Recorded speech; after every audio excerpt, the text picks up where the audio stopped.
When I was little, I thought I was going to grow up to be a NASA engineer. After all, I loved science, the idea of reaching for the stars, and the fact that outer space seemed like the only place I could escape my mother's endless lectures about cleaning my room. I imagined the future where I'd have real adult things, like a briefcase and a sleek badge.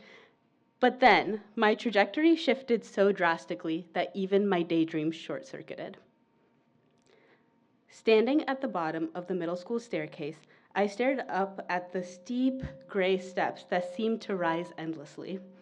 The air was thick and stale, carrying a faint smell of mildew and preteens. As much as my body was telling me to use the elevator, I couldn't.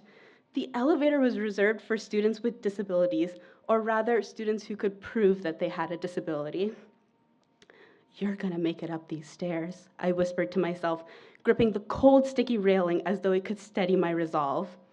Halfway up, doubt swirled in my mind, and I hesitated, stepping back down a stair as if retreating might somehow spare me from the pain slicing through my abdomen. With a deep breath, I forced myself forward again, climbing slowly, awkwardly, like I didn't belong in this space, or maybe the staircase didn't belong in mine. You may hear this and think, "Wow, she sure sounds disabled. Get that girl an elevator pass." But it wasn't that simple. Sure, the competition for the middle school elevator wasn't steep.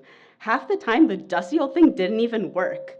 But I existed in a limbo, never disabled enough to be taken seriously at first glance, to have a name for my suffering, or to appear visibly different, yet never well enough to live like everyone else. It's even worse when that limbo extends to the healthcare system. And in my case, it did. Every new doctor's appointment became an elevator pitch. I present my symptoms, research, and desperation like I was trying to secure an investment on Shark Tank. "Hi, my name is Natasha, and I'd love for you to invest in diagnosing my pain for 100% stake in my future." The sharks didn't bite. Maybe it's because we have a profit-centered healthcare system that leaves physicians with only 15 minutes to figure you out. Maybe it's because doctors don't receive as much education or see as many cases of chronic pain in young girls.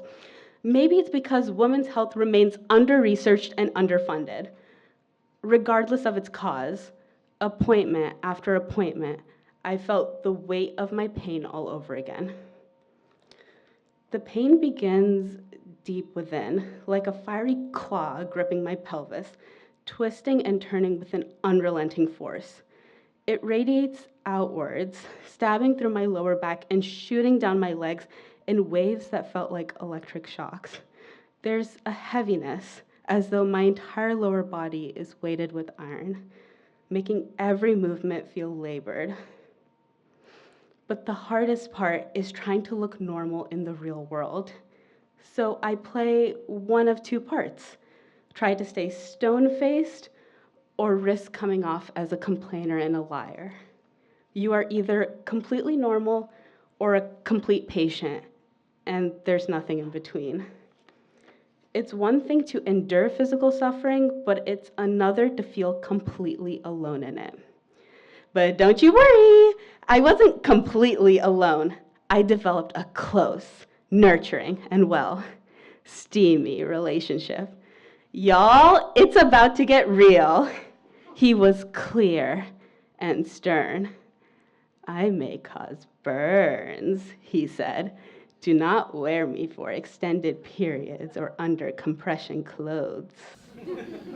But in the haze of relentless pain and the first blush of love, his words felt like a suggestion, not a warning.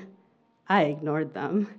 I peeled the backing off the stick-on heating pad, pressing it firmly to my abdomen and another on my back, and stretched my leggings over it, my external armor for an internal battle.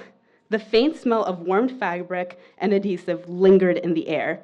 The warmth was both a comfort and a sting, as if I was walking a tightrope between relief and danger. I saw my pain as a demon, and this was my way to get to experience a bit of the hellfire I felt it deserved. After 7 long years of seeing physicians over and over, I finally got an offer, a diagnosis. It was endometriosis, a condition where tissue similar to the lining of the uterus begins to grow in places where it doesn't belong, such as on other organs. Victory felt bittersweet. Bitter because I had a debilitating chronic condition that you can treat but not cure with excision surgery, and sweet because I finally had an answer that made me eligible for empathy and understanding from others. Although, shouldn't we always be eligible for that?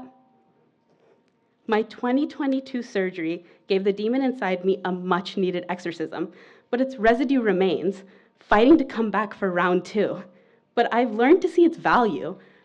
Ironically, my demon has taught me that sometimes the smallest gestures, an extra moment of patience, a kind word, or simply the act of seeing someone in their struggle and not diminishing their experience can mean everything. I'm not going to pursue my former dream of becoming a NASA engineer. Endo shifted my orbit. Today, I want to become a physician and explore the unknowns of the human body, its fragility, its complexity, its capacity for pain and resilience. And in that, I found a new purpose. Thank you.